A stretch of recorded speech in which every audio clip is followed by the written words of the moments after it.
आज मैं बताऊंगा कि योग की शिक्षा मैंने कहाँ से हासिल की। हालांकि शिक्षा तो मैंने पहले हासिल कर ली थी, बस मुझे सर्टिफिकेट मिला था। हेलो दोस्तों, राम राम। मेरा नाम रोशन कुमार है और मैं आज यहाँ पर सर्टिफिकेट लेने के लिए आया था।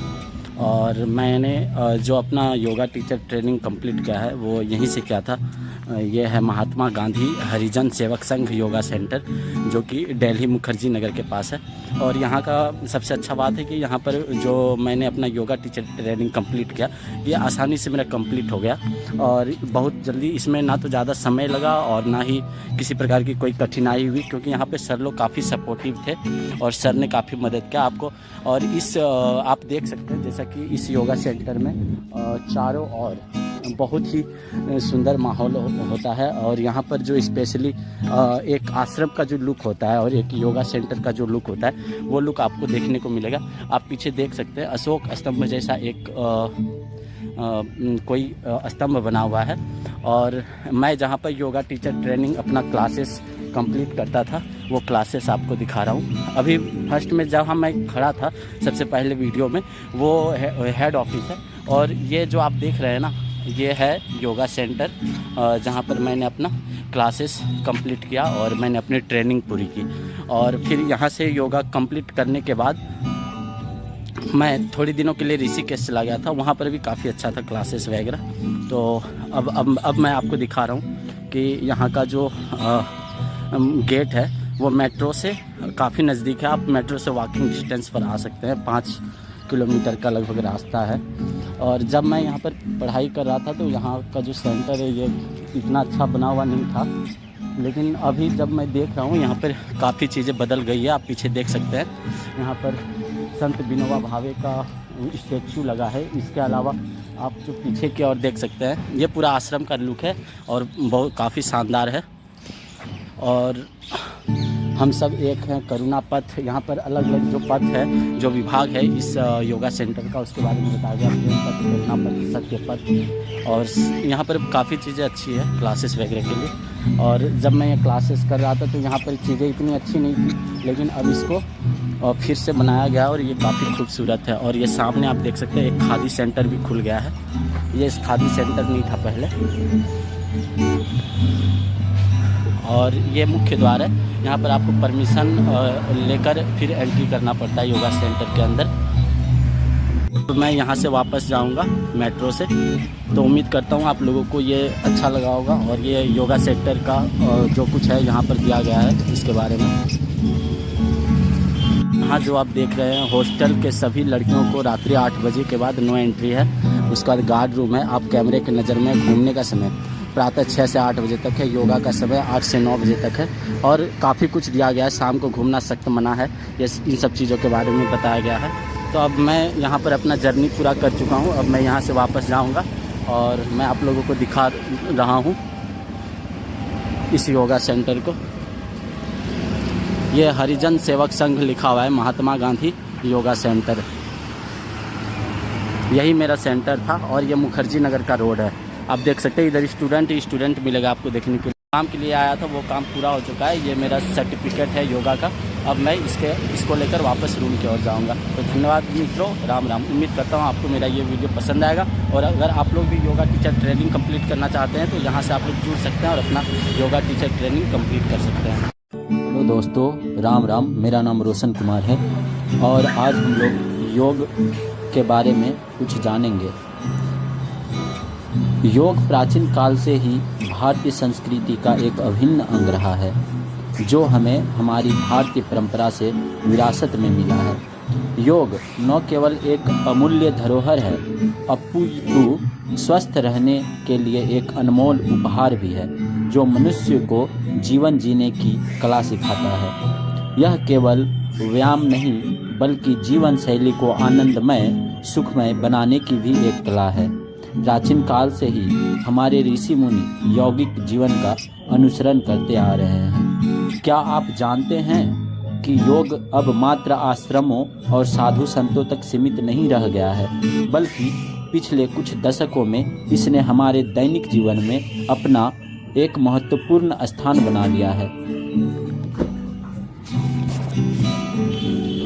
योग के परिचय के बारे में हमें जानना जरूरी है। जब योग का विषय शुरू होता है तो अचानक हमारे मन में साधु सन्यासी या गेरुआ वस्त्र धारण किए बाबाओं की तस्वीर उभरने लगती है। कुछ लोग ऐसा सोचते हैं कि योग तो साधु सन्यासियों का ही विषय है, तो कुछ लोग इसे हाथ का जादू या चमत्कार समझते हैं। आमतौर पर योग को स्वास्थ्य और फिटनेस के लिए एक थेरेपी के रूप में भी समझा जाता है। तो आइए इन सब भ्रांतियों से हटकर योग की वास्तविक स्वरूप को समझने का प्रयास करते हैं। योग स्वस्थ जीवन जीने की एक कला है जो मन और शरीर के बीच सामंजस्य स्थापित करता है। भारतीय ज्ञान परंपरा में योग का बहुत महत्वपूर्ण स्थान है। प्राचीन काल से ही योग हमारी जीवन शैली के अंगों के रूप में समाहित है। आज योग सभी को अपनी ओर आकर्षित कर रहा है। महर्षि पतंजलि ने अपने योग ग्रंथ पातंजल योग सूत्र में वर्णन किया है कि तदा दृष्टः स्वरूपेव स्थानम, अर्थात मानव जीवन का परम लक्ष्य अपने वास्तविक स्वरूप में स्थित होना है। पातंजल योग सूत्र 1/3 और यही योग विद्या का ध्येय भी है। योग विद्या हमें अपने स्वयं के अस्तित्व का बोध कराती है। योग शब्द का अर्थ बहुत व्यापक और विस्तृत है। शास्त्रों के अनुसार इसके अनेक अर्थ निकलते हैं। योग शब्द का सामान्य अर्थ है जोड़ना, जुड़ना, मिलना, युक्त होना। संस्कृत में योग शब्द की उत्पत्ति युज धातु से मानी गई है। योग शब्द युज धातु के बाद करण और भाववाच्य में धन प्रत्यय लगाने से बना है, जिसका अर्थ है स्वयं के साथ मिलन। शरीर का मन से, मन का आत्मा से, आत्मा का परमात्मा से जुड़ना ही योग कहलाता है। शरीर का मन से, मन का आत्मा से और आत्मा का परमात्मा से जुड़ना ही योग कहलाता है। जैसा कि हमने आपको बताया कि योग का अर्थ बहुत व्यापक है। विभिन्न विद्वानों ने अपने शरीर, मन तथा आत्मशक्ति का सर्वांगीण विकास करता है। योग सूक्ष्म विज्ञान पर आधारित एक आध्यात्मिक विषय भी है जो मन एवं शरीर के बीच सामंजस्य स्थापित करता है। यह स्वस्थ जीवन जीने की एक कला है जो भौतिक व आध्यात्मिक दोनों तरह के उत्थान को संभव बनाता है। इसका स्पष्ट प्रमाण सिंधु सरस्वती घाटी की सभ्यता से ही मिल जाता है, जिसका इतिहास 2700 ईस्वी पूर्व से है। योग के महान दार्शनिक महर्षि पतंजलि ने योग दर्शन के योग को आरंभ करते हुए लिखा है, अथ योगानुशासनम 1/1, अर्थात अब योगानुशासन परंपरागत योग विषय शास्त्र को आरंभ करते हैं। कहने का तात्पर्य यह है कि महर्षि पतंजलि ने योग को अनुशासन का विज्ञान बताया है। योग के अर्थ को गहराई से समझने के लिए हमें योग के बहुत सारी परिभाषाओं पर भी ध्यान देना पड़ता है। अगर आप लोगों को हमारे द्वारा दी गई जानकारी अच्छा लगता है तो आप लोग हमारे YouTube चैनल से जुड़ सकते हैं और इसे आप सब्सक्राइब कर सकते हैं। मैं आप लोगों के लिए इसी तरह ज्ञानवर्धक योग की बातें करता रहूँगा और वीडियो लाता रहूँगा। तो धन्यवाद दोस्तों, राम राम। आप लोग हमारे साथ बने रहिए और अपना सहयोग देते रहिए। जय श्री राधे।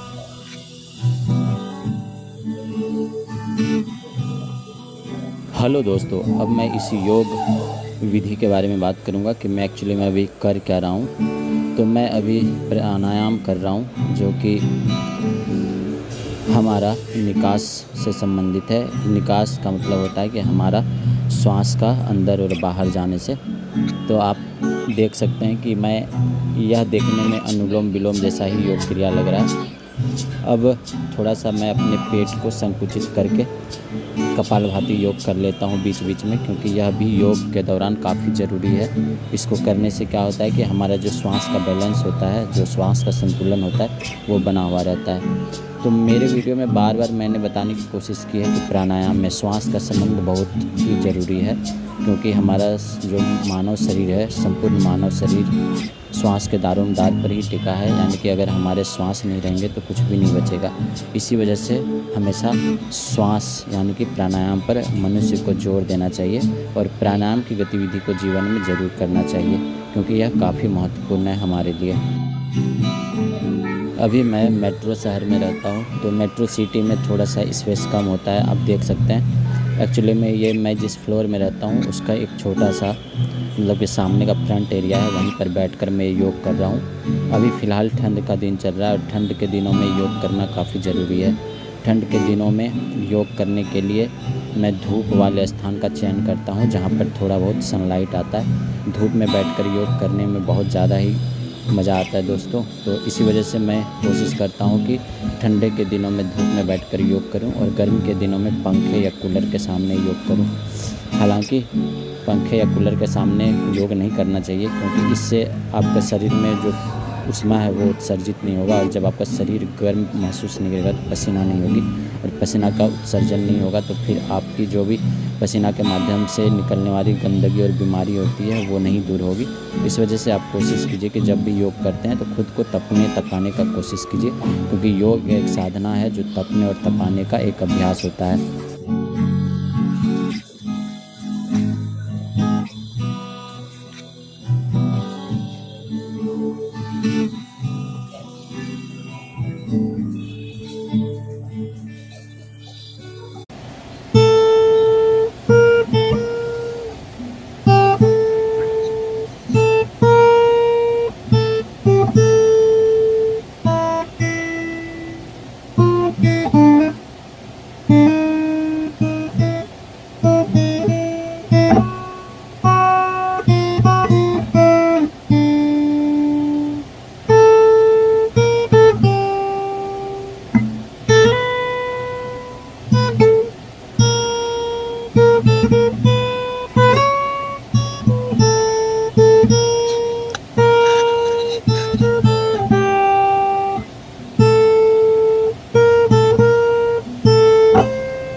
कभी कभी वीडियो अच्छी तरीके से नहीं बन पाती है दोस्तों। आप देख सकते हैं इस योग के दौरान मैंने कोशिश किया था कि मैं वीडियो को सही तरीके से बना सकूं, लेकिन इसमें मेरा फेस है और जो पैर का थोड़ा सा निचला हिस्सा है वो इस वीडियो में नहीं आता है। तो दोस्तों बता दूं, इस योग में मैं प्राणायाम कर रहा हूँ, और प्राणायाम में आपको पता है कि श्वसन से संबंधित बहुत सारी प्राणायाम की गतिविधि होती है। तो इस प्राणायाम में मैं श्वसन की दूसरी क्रियाओं को कर रहा हूँ। वैसे प्राणायाम में कई भाग होते हैं, जैसे कि भ्रामरी हो गया, कपालभाति हो गया, अनुलोम विलोम हो गया, शीतलीकारी हो गया जिसे हम शीतलीकरण भी बोलते हैं। उसके बाद भस्त्रिका भी हो गया, भस्त्रिका जिसमें हमारी शरीर थोड़ी गर्म होती है, किसी लोहार की थोपनी के समान हमको इसमें अपने फेफड़े और पेट को करना पड़ता है। तो इस प्रकार से आप देख सकते हैं कि कई प्रकार का प्राणायाम होता है।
हेलो, राम राम दोस्तों। मेरा नाम रोशन कुमार है और मैं आज कुछ बेसिक्स योगा करके आप लोगों को दिखाऊंगा। उम्मीद करता हूं मेरा ये वीडियो आप लोगों के लिए लाभदायक साबित होगा। और चलते चलते आप लोगों से रिक्वेस्ट करना चाहूँगा, अगर आप लोगों को मेरा वीडियो पसंद आता है तो लाइक, कमेंट और सब्सक्राइब ज़रूर करें।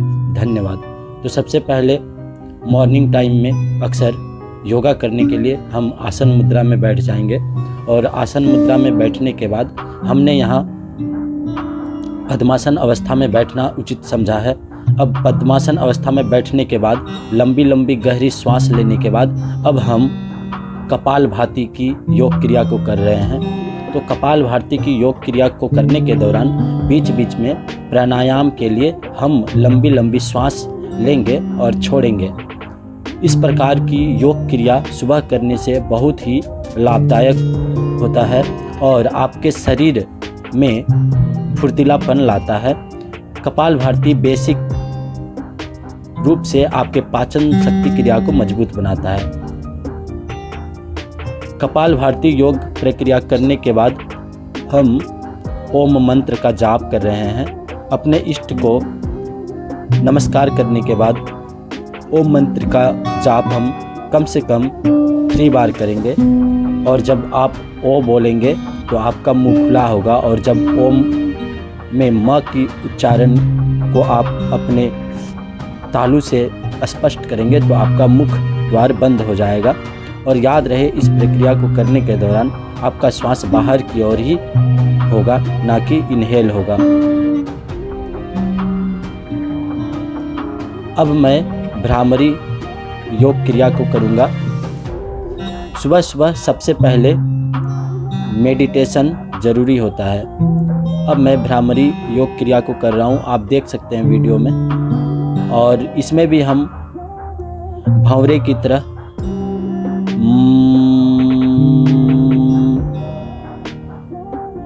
को गुनगुनाते हैं और इस क्रिया को करने से आपका जो दिमाग होता है वो एकाग्रचित होता है और आप किसी कार्य में आसानी से फोकस कर सकते हैं। आपका दिनचर्या बहुत ही अच्छा होगा और आप अपने मस्तिष्क को एकाग्र रख सकते हैं। अब मैं थोड़ा सा रिलैक्स महसूस करना चाह रहा हूँ क्योंकि मैंने 2 प्राणायाम कर लिया है। अब दोनों प्राणायाम को करने के बाद फिर से थोड़ा सा कपालभाति की योग क्रिया को कर रहा हूँ। अब मैं अनुलोम विलोम प्राणायाम को 2 तरीके से करूँगा। एक तो मैं एक नासिका द्वार से श्वास लेके दूसरी नासिका से छोड़ूंगा। ये कुछ देर तक करने के बाद फिर मैं अल्टरनेटिव तरीके से यानी व्युत्क्रम तरीके से एक बार एक नासिका द्वार से श्वास लेकर दूसरी नासिका से छोड़ूंगा और फिर दूसरी नासिका से श्वास लेकर पहली नासिका से श्वास को छोड़ूंगा। तो अनुलोम विलोम की इस क्रिया को बार बार हम दोहराएंगे और इस क्रिया को करने से क्या होता है कि आपका जो मस्तिष्क है वो किसी कार्य को एकाग्र होकर करता है और ये आपको अंदर से बहुत ही सुकून बनाता है और ये आपके बेचैन भरे दिनों को संतुलित करता है और आपके बेचैनी को ये कम करने में बहुत सहायक है। अब हम दंड आसन अवस्था में बैठ जाएंगे और अपने पैर के तालुओं को थोड़ा कंपन करते हुए योग की बेसिक्स क्रिया को करेंगे। ये यौगिक सूक्ष्म क्रियाएं हैं। इस यौगिक सूक्ष्म क्रिया को करने के बाद हम अपने दोनों हाथ की उंगलियों से पैर की उंगलियों को छूने की कोशिश करेंगे। अब मैं आराम से लेट जाऊंगा और लेटने के बाद पेट से संबंधित कुछ यौगिक क्रियाओं को करूंगा। आप देख सकते हैं वीडियो में मैं इस योग को कर रहा हूँ। इस योग को करने का सबसे जो मेन फ़ायदा है, वो मूल फ़ायदा ये होता है कि आपका जो पेट का फैटनेस है वो कम होता है। आपका पेट में जो चर्बी है वो धीरे धीरे कम होगा और रिड्यूस होने के साथ आपके पेट में मछली जैसा उभार बनने लगेगा। आपको जिम जाने की आवश्यकता नहीं पड़ेगी। आप इसे आराम से घर में कर सकते हैं। जो लोग इस बात से बहुत चिंतित होते हैं कि उसका तोंद या पेट बाहर की ओर निकल रहा है, तो अगर वो घर में इस प्रकार से अपने पैर और हाथ की कोहनियों की मदद से यौगिक क्रिया को करते हैं तो उसका जो पेट का तोंद है वो धीरे धीरे रिड्यूस होकर कम हो जाएगा। और अब आप देख सकते हैं मैं अपने पैर को छूने की कोशिश कर रहा हूँ और खुद को रिलैक्स महसूस करने की कोशिश कर रहा हूँ।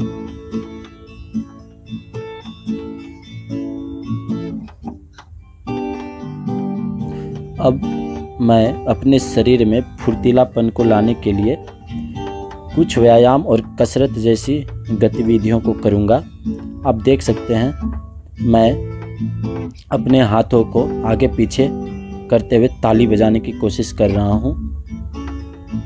इसके पश्चात मैं अपने पैरों को थोड़ा फ्री कर रहा हूँ और फिर अपने कमर को लेफ़्ट राइट दोनों ओर थोड़ा थोड़ा मोड़ रहा हूँ। अब फिर मैं अपने हाथों से अपने पैर के अंगूठों को छूने की कोशिश करता हूँ। तो इस प्रकार की सुबह कुछ बेसिक्स योग क्रिया को आप 10 से 15 मिनट में कर सकते हैं। अगर आप थोड़ा स्पीड करेंगे, आप जब हैबिटेटेड हो जाएंगे तो आप इसे 6 से 7 मिनट में भी कर सकते हैं। और इससे फ़ायदा ये होगा कि आप बहुत ही स्वस्थ रहेंगे।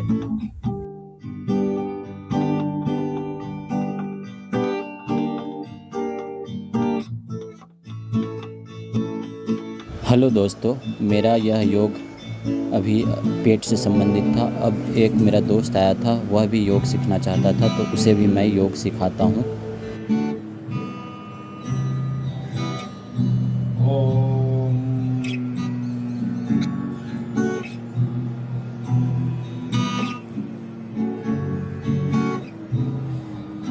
रुक जाइए, आज आपका पहला दिन है इसलिए ये नहीं हो रहा है, मतलब एक रिदम नहीं आ रहा है, लेकिन धीरे धीरे प्रैक्टिस करने के साथ क्या होगा, एक रिदम आ जाएगा और आराम से कीजिएगा। जैसे आप जब ओम बोलते हैं तो ओम को क्या करते हैं, थोड़ा सा शॉर्ट लेते हैं। इसको क्या करना है, ओ, इसको उच्चारण को थोड़ा सा लॉन्ग रखना है।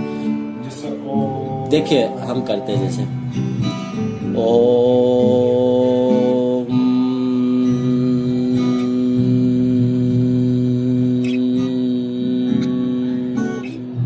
रिदम देखे पहले क्या था, बहुत हाई वॉइस था, उसके बाद धीरे धीरे अपने क्या हुआ, लो हो गया।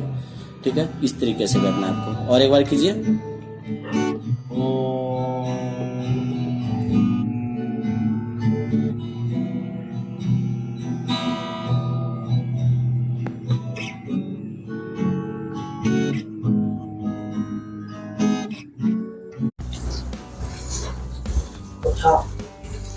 हेलो दोस्तों, राधे राधे। मेरा नाम है रोशन कुमार और मैं आज गृहिणी लोगों के लिए स्पेशल योग कुछ बताऊंगा। तो अभी आप लोगों ने देखा कि मैं झाड़ू देते हुए किस प्रकार से योगा कर सकता हूं, तो अब मैं नेक्स्ट बता रहा हूं कि आप घर में पोछा लगाते हुए किस प्रकार से योगा कर सकते हैं। जिसके पास योगा करने का टाइम नहीं, वो भी आसानी से कर सकता है। तो आप इस प्रकार से एक पोछा का कपड़ा ले लीजिए, ठीक है, उसको उसके बाद इस प्रकार से रख दीजिए अपने फ्लोर में। और पोछा सामान्यतः लोग ऐसे ऐसे करके मारते हैं, इस प्रकार से। तो आपको इसी प्रकार से हाथ रखना है अपना, और ये जो है इसको इस प्रकार से पोछा के कपड़े को पकड़ना है और इस प्रकार से आपको ऐसे चलते हुए पोछा मारना है, इस प्रकार से। तो इससे क्या होगा, आपका योग की जो एक प्रक्रिया होती है वो पूरी हो जाएगी। देखिए मैं जैसे कर रहा हूँ, आप अगर चाहें तो इस प्रकार से भी लगा सकते हैं, लेकिन अभी मैं ये करके दिखा रहा हूँ। तो इस प्रकार से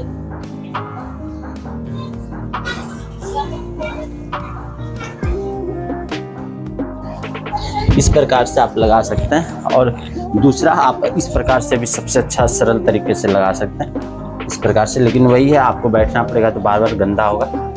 तो ये भी आप योगा में करते हुए लगा सकते हैं। दूसरा चीज़ कि आप इस प्रकार से भी लगा सकते हैं, इस प्रकार से। ये सबसे ईजी होता है इस प्रकार से। अगर आपके पास कोई वाटरप्रूफ पैंट है तो वो पहन के इस प्रकार से लगाइए। ये सबसे सरल और सहज योग होता है जिसे मैं बहुत ही आसानी से कर सकता हूँ और आप भी कर सकते हैं। तो इस प्रकार की कुछ योगा आप घर बैठे आसानी से कर सकते हैं।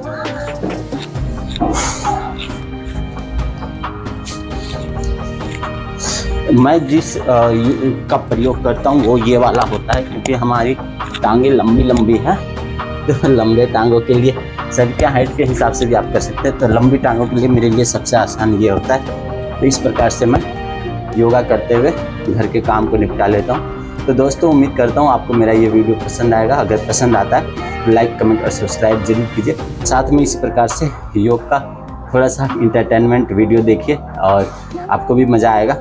और अगर आपको करना है तो आप कर सकते हैं। तो उम्मीद करता हूँ आपको मेरा ये वीडियो पसंद आएगा। अगर पसंद आता है तो प्लीज़ सपोर्ट करते रहिए। धन्यवाद दोस्तों।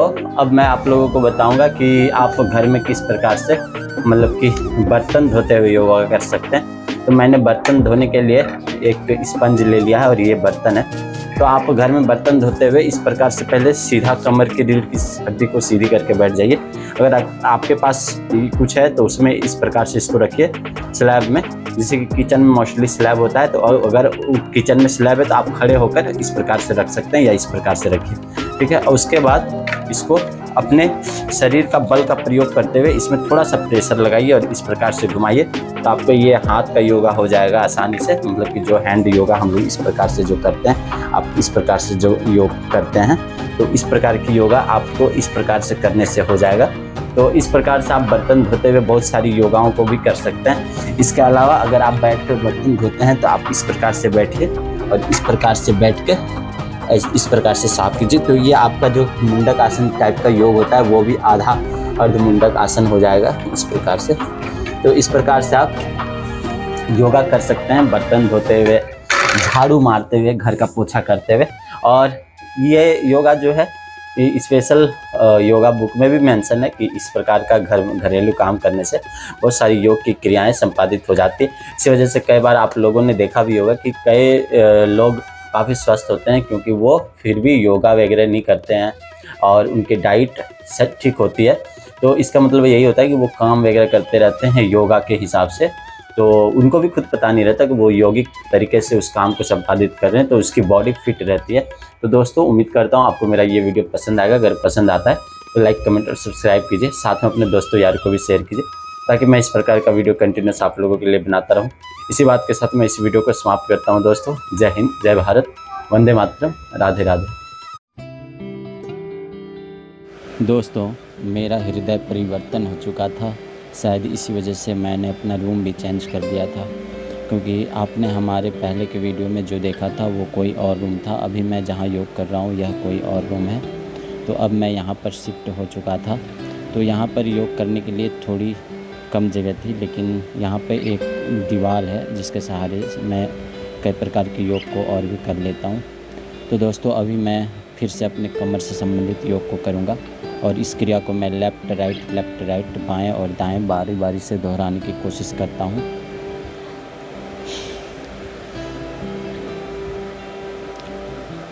इस योग क्रिया में आप अपने कमर को आगे और पीछे के भाग में भी दोहरा सकते हैं। इसे भी लेफ़्ट और राइट, दाएं और बाएं तरीके से कीजिए।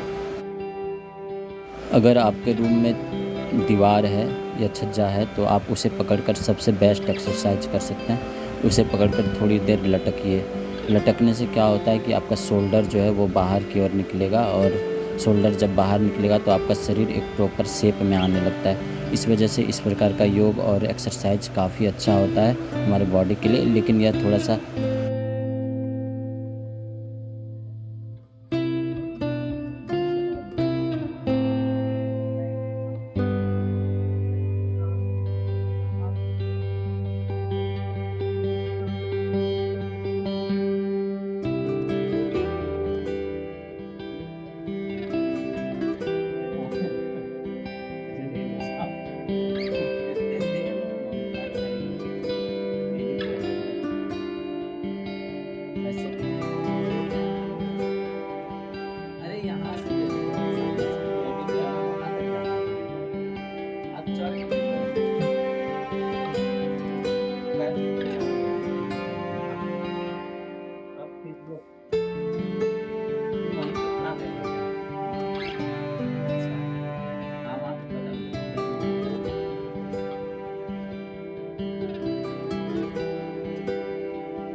हार्ड होता है, क्योंकि इतना आसान नहीं है किसी दीवार में इस प्रकार से लटकना बारी बारी से। पहले तो मैं यह लगभग 10 से 15 बार ऐसे लटक जाता था, लेकिन अब नहीं लटक पाता हूँ। वैसे भी मैं रिस्क नहीं लेता उतना, क्योंकि ये दीवार ही आखिर क्या पता वो मेरे ऊपर भी गिर सकता है। तो खैर कोई बात नहीं, मैं कोशिश करता हूँ कि मैं आराम से कर सकूँ और किसी प्रकार का कोई मुझे दिक्कत ना हो। तो इस वजह से मैं हमेशा सरल और सहज तरीके से करने की कोशिश करता हूँ।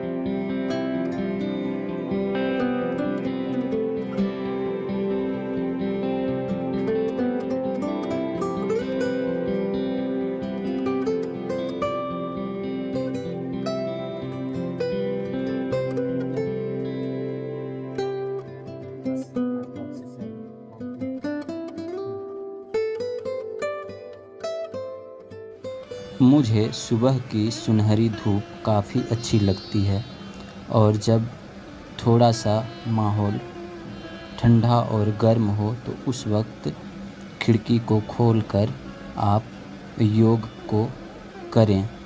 इससे आपके संपूर्ण शरीर में सकारात्मक ऊर्जा प्रवाहित होता है। तो दोस्तों, अभी सुबह के 6:30 बज रहे हैं और दिल्ली में धूप काफ़ी जल्दी निकल आती है। इस वजह से मेरे रूम में थोड़ा सा अंधेरापन है, क्योंकि सूर्य की किरणें खिड़की की सीधी दिशा से आ रही है। तो दोस्तों, योगा तो मुझे यहीं पे करना है, तो इस वजह से मैं यहाँ पर योग के साथ कसरत का अभ्यास कर रहा हूँ। मेरी बहुत सारी वीडियो को आप लोग लाइक और कमेंट करते हैं, और योग की अच्छी जानकारी के लिए मुझे धन्यवाद देते हैं। इसके लिए हम हमेशा आपके आभारी रहेंगे। इनके अलावा हमारा और भी 2 चैनल है। आप चाहे तो ड्रामा ट्रैवलिंग वीडियो को हमारे अन्य चैनल पर देख सकते हैं, और हमारा एक कुकिंग चैनल है, आप वहां पर भी हमारे चैनल में हमारे 2 अलग तरह के वीडियो से संबंधित चैनलों पर जाकर आप देख सकते हैं। तो दोस्तों, फ़िलहाल इसी बात के साथ इस वीडियो को यहाँ पर समाप्त करता हूँ। अगर आप मुझसे कांटेक्ट करना चाहते हैं तो हमारे इंस्टाग्राम आईडी पे कांटेक्ट कर सकते हैं, जो कि वीडियो के नीचे डिस्क्रिप्शन में दिया हुआ है, और हमारा अन्य यूट्यूब चैनल का वीडियो लिंक भी नीचे डिस्क्रिप्शन में वीडियो का मिल जाएगा। तो दोस्तों, फ़िलहाल इसी बात के साथ मैं आप लोगों से विदा लेता हूँ।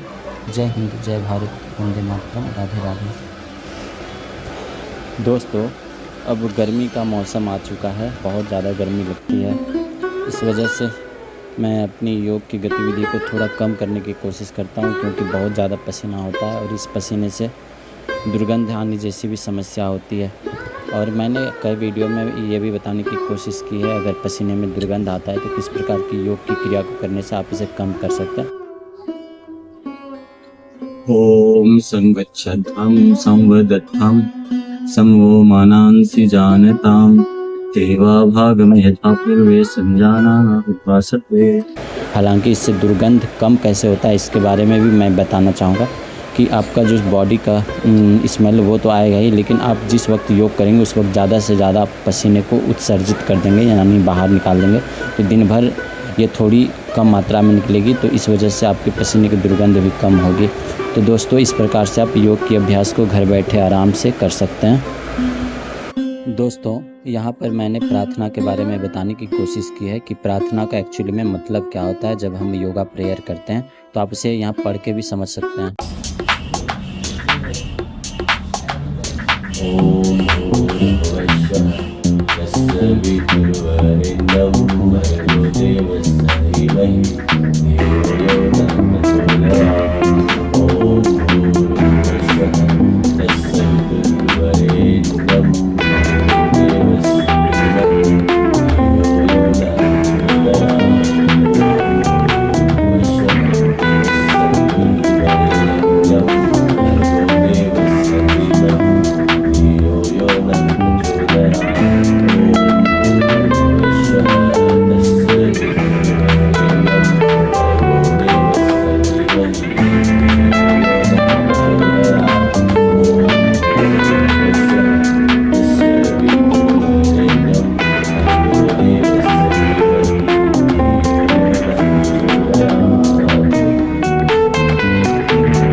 समाप्त हो चुका है। अब मैं योग की अन्य कलाओं को करूँगा। तो आप देख सकते हैं अभी मैं कुंभक लगाने की कोशिश कर रहा हूँ, क्योंकि मैं हफ्ते में 2-4 बार कुंभक ज़रूर लगाता हूँ। कुंभक लगाने से काफ़ी आराम मिलता है और ख़ास करके ये हमारे पेट और चेस्ट को काफ़ी आराम देता है। कुंभक से हमें अंदर आंतरिक एनर्जी भी मिलती है, इस वजह से मैं कुंभक को हमेशा करने की कोशिश करता हूँ। अब जब कुंभक हो जाएगा तो थोड़ा सा रेस्ट कर लेंगे। रेस्ट करने के बाद फिर से हम कपालभाति क्रिया को बारी बारी से दोहराना शुरू करेंगे। बीच बीच में योग के दौरान रेस्ट ले लीजिए, तो इससे आपको आराम मिलेगा और फिर आप आगे कई प्रकार के योग को आसानी से कर सकेंगे।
मैं अपने जांघों से संबंधित योग को करूँगा, क्योंकि हमारा जांघ जो है वो काफ़ी पतला है। तो मैं इसलिए कोशिश करता हूँ कि मैं अपनी जांघ को थोड़ा मोटा और अच्छा बना सकूँ।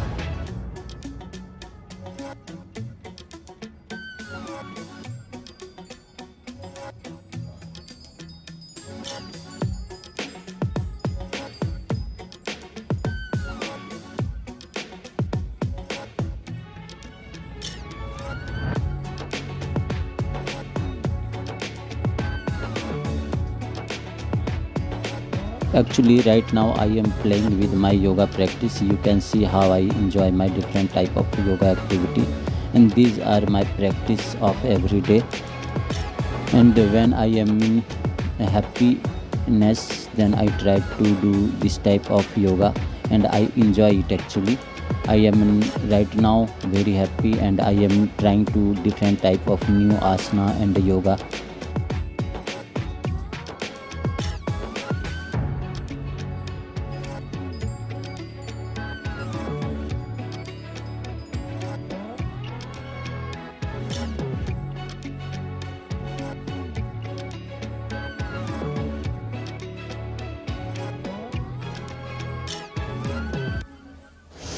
इस योग के लिए मैं आराम से लेट जाऊंगा।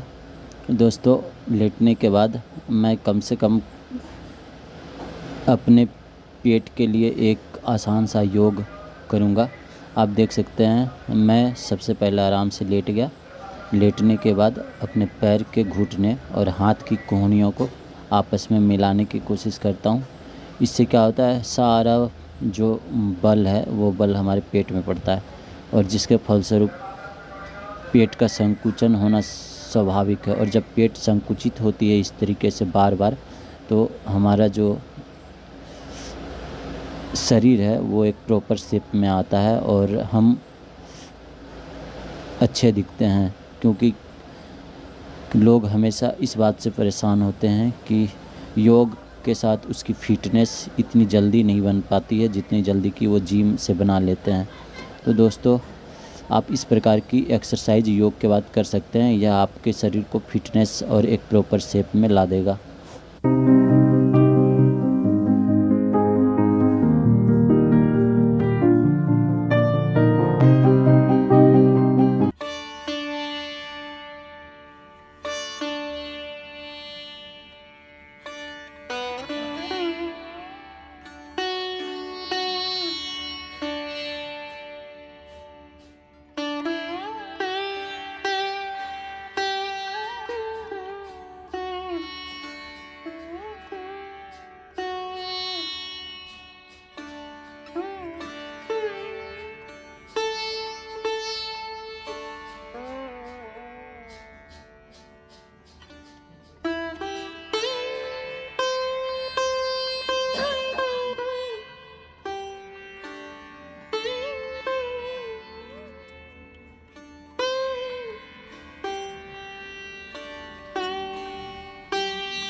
दोस्तों, आज मैं आप लोगों को बताऊंगा कर्म योग के बारे में। मनुष्य का जीवन कर्म प्रधान जीवन होता है। कर्म के बिना जीवन शून्य अथवा निरर्थक कहा जाता है। श्रीमद् भगवत गीता में इस बात का बारंबार उपदेश मिलता है कि हमें निरंतर अपने कर्म करते रहना चाहिए। कर्म स्वभाव से ही सत असत से विस्तृत होता है। प्रत्येक कर्म अनिवार्य रूप से गुण दोष से मिश्रित रहता है, परंतु फिर भी शास्त्र हमें सतत सत्य कर्म करते रहने का ही आदेश देते हैं। अच्छे और बुरे दोनों कर्मों का अपना अलग फल होता है। अच्छे कर्मों का फल अच्छा होगा और बुरे कर्मों का फल बुरा, परंतु अच्छे और बुरे दोनों ही आत्मा के लिए बंधन रूप हैं। श्रीमद् भगवत गीता के अनुसार यदि हम अपने कर्मों में आसक्त न हो तो हमारी आत्मा किसी प्रकार के बंधन में नहीं फंसती। इस प्रकार आसक्ति को त्याग कर हानि लाभ तथा यश अपचय में समान भाव रखते हुए ईश्वर को समर्पित होकर किया जाने वाला कर्म ही कर्मयोग कहलाता है। कामना रहित कर्तव्य कर्म के लिए कर्मयोग के स्थान पर लोक में निष्काम कर्मयोग अधिक प्रचलित है। यह आत्म साक्षात्कार में विशेष सहायक माना गया है।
भुवस्वः तस्य वितुर्वरेण्यं भर्गो देवस्य धीमहि धियो यो नः प्रचोदयात्।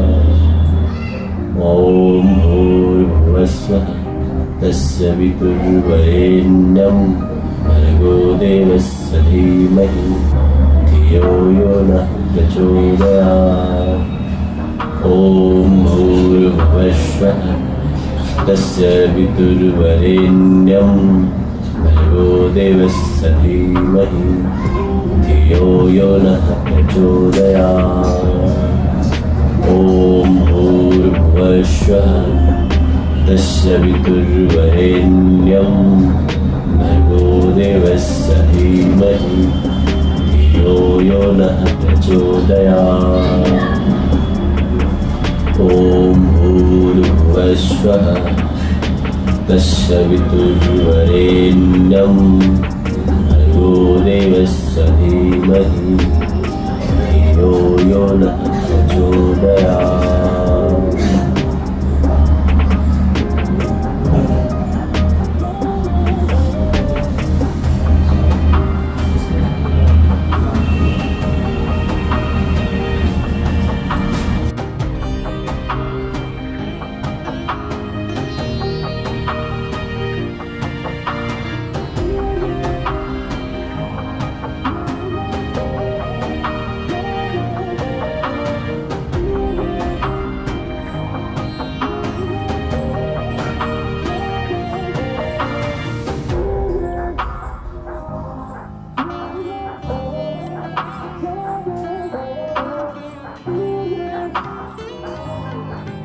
तो दोस्तों, आगे वाले भाग में मैंने बात किया था कर्म योग के बारे में। तो कर्म योग अब कंप्लीट हो चुका है। अब हम लोग भक्ति योग के बारे में फिर से जानते हैं, क्योंकि मैं बहुत सारी वीडियो में भक्ति योग के बारे में पहले भी बता चुका हूँ और फिर से आज मैं बताऊँगा। और इसी के बीच आप जो यह योग एक्सरसाइज देख रहे हैं, यह योग एक्सरसाइज मैं पेट से संबंधित एक्सरसाइज को कर रहा हूँ। This all are related in this video about stomach yoga, and in this video I do different type of yoga also, but this clip video is especially for stomach। and अब मैं बात करूँगा भक्ति योग के बारे में। तो भक्ति योग का अभिप्राय यह है कि सभी रूपों में, सभी नामों में और सभी आस्थाओं में अपने प्रभु यानी कि अपने इष्ट का दर्शन करना ही योग के माध्यम से भक्ति योग कहा गया है।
ओम मंत्र जाप करने का सबसे बड़ा महत्व यह है कि ओम मंत्र के जाप से आपके अंदर सबसे पहले सकारात्मक ऊर्जा प्रवाहित होता है, आपका माइंड कंसंट्रेशन बढ़ता है। साथ ही साथ आप जब ओम का उच्चारण करते हैं तो आपके आसपास का वातावरण शुद्ध होता है। तो इस प्रकार से कई प्रकार की लाभ आपको एक साथ मिल जाती है। इसी वजह से मैं कई बार डेली यह प्रैक्टिस करने की कोशिश करता हूँ।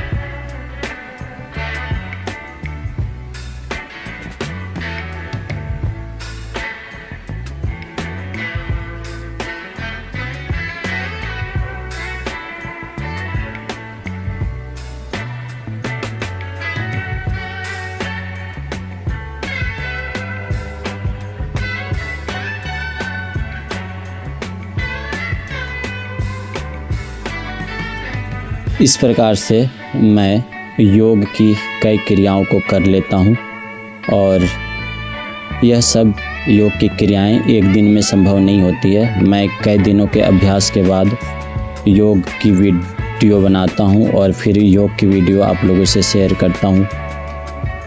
और मैं यह वीडियो शेयर करने के साथ यह भी उम्मीद रखता हूँ कि आप लोग हमारे सारी वीडियो को अपना भरपूर प्यार देंगे और हमारे योग को समझने की कोशिश करेंगे। आप हमारे योग में अपना राय विचार और नज़रिया देने की कोशिश करेंगे और मैं इसे सर माथे से लगाऊंगा, क्योंकि मैं अपनी खुशी, अपनी योग, इन सभी चीज़ों को आप लोगों से शेयर ही इसलिए करता हूं ताकि मैं खुद के बारे में आपके माध्यम से जान सकूं और समझ सकूं। तो दोस्तों, अब मैं अपनी योग की अभ्यास को यहाँ पर समाप्त करूँगा और फिर मैं अपने आगे की दिनचर्या को करने के लिए रेडी हो जाऊँगा। तो इसी बात के साथ आप लोगों से मैं कहना चाहूँगा, जय श्री राम।